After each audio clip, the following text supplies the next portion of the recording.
ಸಂಪತ್ತು ಅಂತ ಯಾವುದಕ್ಕನ್ನೋದು ಒಬ್ಬ ಸಾಮಾನ್ಯ ವ್ಯಕ್ತಿಯ ಚಿಂತನೆಗೂ ಒಬ್ಬ ಸಂತ ದಾರ್ಶನಿಕನ ಚಿಂತನೆಗೂ ಬಹಳ ವ್ಯತ್ಯಾಸ ಇರ್ತದೆ.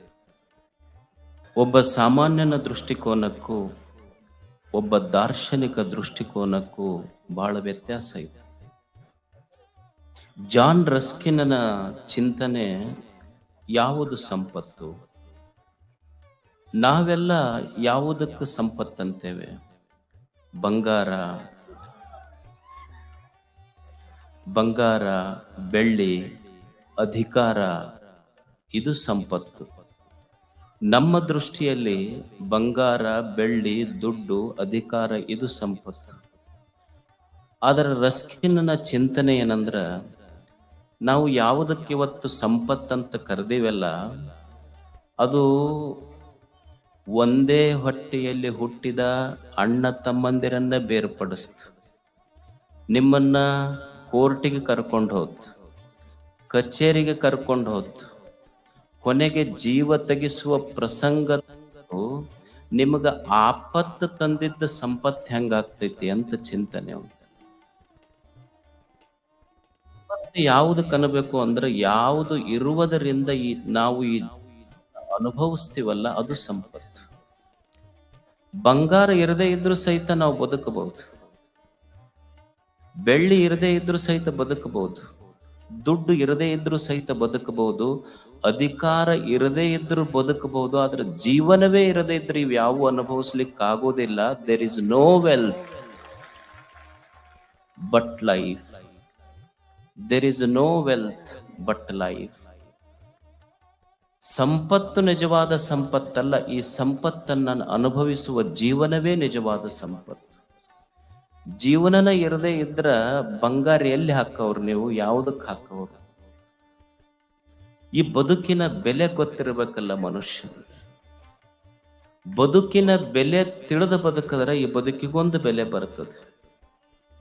ಈಗ ನಮ್ಮಲ್ಲಿ ಆಕಳ ಕೊಟ್ಟಿಗೆಯೊಳಗ ಆಕಳ ಕೆಚ್ಚಲ ಕುಂಡಿ ಹತ್ತಿರ್ತಿದ್ದು ನೋಡ್ರಿ. ನಮಗೆಲ್ಲ ಒಕ್ಕಲ್ತನ ಮಾಡೋರಿಗೆ ಅನುಭವ ಇರ್ತದೆ.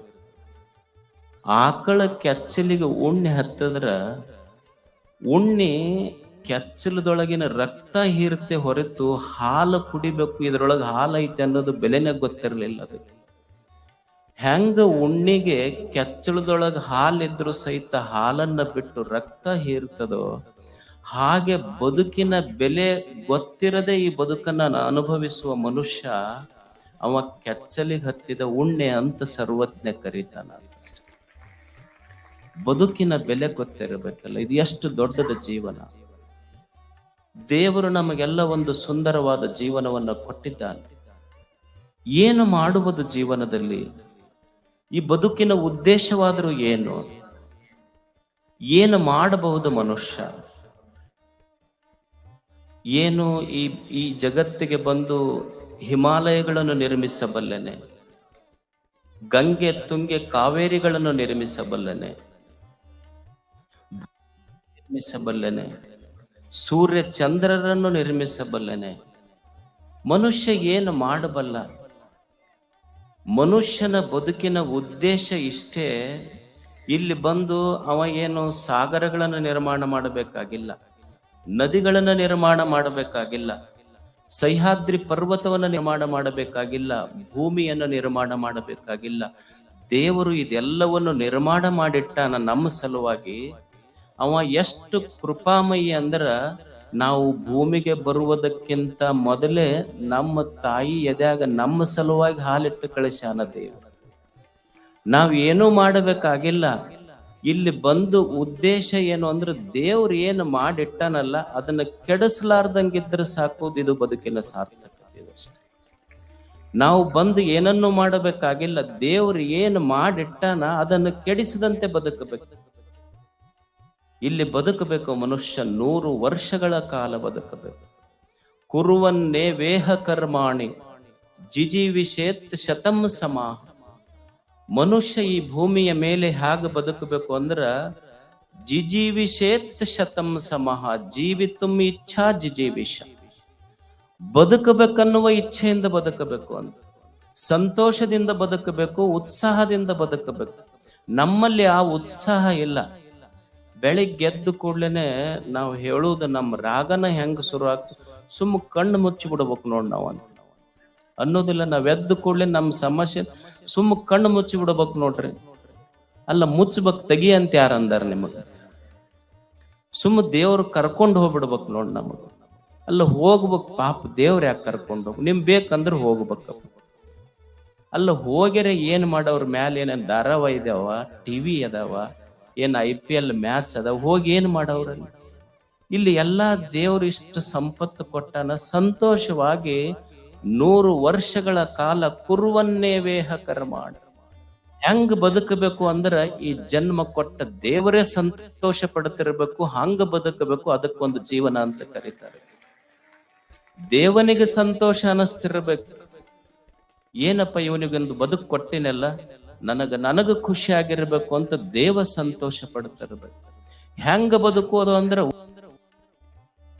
ಬದುಕಬೇಕಲ್ಲ. ಈಗ 100 ವರ್ಷ ಬದುಕಬೇಕು ಅನ್ನಿಸ್ತಾವ ನೀವು ಮಾಡ್ರಿ. 100 ವರ್ಷ ಬದುಕಬೇಕು ನೋಡ್ರಿ ನಾವು. ಅವ್ರು ಈಗ ಏನ್ ನೀವು ತಿನ್ನೋ ಫುಡ್ ಫಾಸ್ಟ್, ಲೈಫ್ ಫಾಸ್ಟ್ ಆಗಿ ಹೋಗುತ್ತಿದ್ದು. 100 ವರ್ಷ BP ಶುಗರ್ನಾಗ ಯಾರು ಬದುಕಕ್ ಆಗೋದಿಲ್ಲ. ಇದು 100 ವರ್ಷ ಬದುಕುದು ನಮ್ಮ ಮೆಡಿಕಲ್ಗೆ ಒಂದು ಸವಾಲ್ ಐತಿದ್ದು. ಅವ ಒಂದ ಡಾಕ್ಟರ್ ಕಡೆಯಿಂದ ಅಷ್ಟು ಚಲೋ ಆಗೋದಿಲ್ಲ, ಯಾರ ಜ್ಯೋತಿಷಿಗಳ ಕಡೆ ಹೋಗ್ಬೇಕು.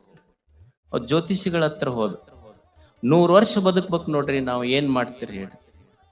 ಅವ್ರು ಎಲ್ಲ ಅವನ ಹೆಸರು ತಗೊಂಡು ಹೇಳಿದ್ರು, ನೋಡು ಮದುವೆಯಾಗ ಹೋಗಂದ್ರ. ಅವಾಗ ಅವ ಅಂದ, ಅಲ್ರಿ ಮದುವೆ ಆದ್ರ 100 ವರ್ಷ ಬದುಕ್ತಿವೇನ? 100 ವರ್ಷ ಬದುಕೋದಿಲ್ಲ, ಮದುವೆ ಆದ್ರೆ 100 ವರ್ಷ ಬದುಕ್ಬೇಕನ್ನೋ ತಲೆಯಾಗಿನ ಹುಚ್ಚಿ ಬಿಡ್ತೈತಿ. ಅದಕ್ಕೆ ಹೋಗ ನಿಮ್ಮ ಮದುವೆ ಆಗಷ್ಟೆ. 100 ವರ್ಷ ಬದುಕಬೇಕನ್ನೋ ತಲೆಯಾಗಿನ ಹುಚ್ಚಿ ಬಿಡ್ತೈತಿ ನನಗಷ್ಟೆ. ಬದುಕುವುದಷ್ಟೇ. ದೇವರು ಎಷ್ಟು ಕೊಟ್ಟಾನ, 100 ವಸಂತಗಳ ಕಾಲ ಇಲ್ಲಿ ಬದುಕುವುದಷ್ಟೇ. ಎಷ್ಟು ಅದ್ಭುತವಾದ ಒಂದು ಸಣ್ಣ ಹೂವ, ಒಂದು ಬಳ್ಳಿಯಲ್ಲಿ ಒಂದು ಹೂವು ಅರಳುತ್ತದೆ. ಒಬ್ಬ ದಾರಿ ಹೋಗ ಮನುಷ್ಯ ಹೂವಿಗೆ ಕೇಳ್ತಾನೆ, ಏನು ಬದುಕಂದ್ರೆ ಏನು?